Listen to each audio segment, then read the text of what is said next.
তো ওনার স্বামী জামা কাপড় পরিষ্কার করতে গেছে, তো মহাপ্রভু স্নান করতে গেছে। তো মহাপ্রভু দেখে তাকে বলছে, তুমি কৃষ্ণ বলো। তো কৃষ্ণ নাম উচ্চারণ করেছে। আর ওনার সেই যে ভাব হয়ে গেছে না, হ্যাঁ, কৃষ্ণ কৃষ্ণ কৃষ্ণ কৃষ্ণ বলে। তো তখন ও তো জামা কাপড় কাচতে এসছে, জামা কাপড় কাচতে আর পাচ্ছে না, সেই কৃষ্ণ নামের ভাবে বিভোর হয়ে গেছে।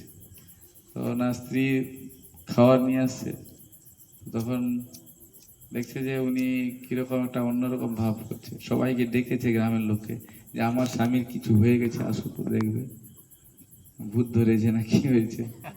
তো তখন সবাইকে ডাকতে, সবাইকে বলছে, হরি হরি বলুন না, প্রশ্ন হরি হরি হরি হরি হরি হরি, এরকম হরি হরি ধ্বনি দিচ্ছে।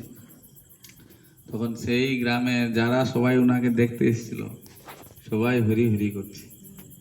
আবার যারা পাশাপাশি গ্রাম থেকে ওনাকে দেখতে এসেছিল, সেইখানে যারা দাদা দাদা গ্রামে ফিরে গেছে, উনিও হরি হরি বলছে।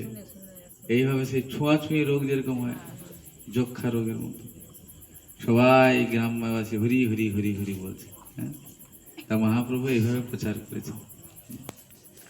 এই জন্য বলছে, যারে দেখো তারে কহ কৃষ্ণ উপদেশ, আমার আজ্ঞায় গুরু হইয়া তারও এই দেশ।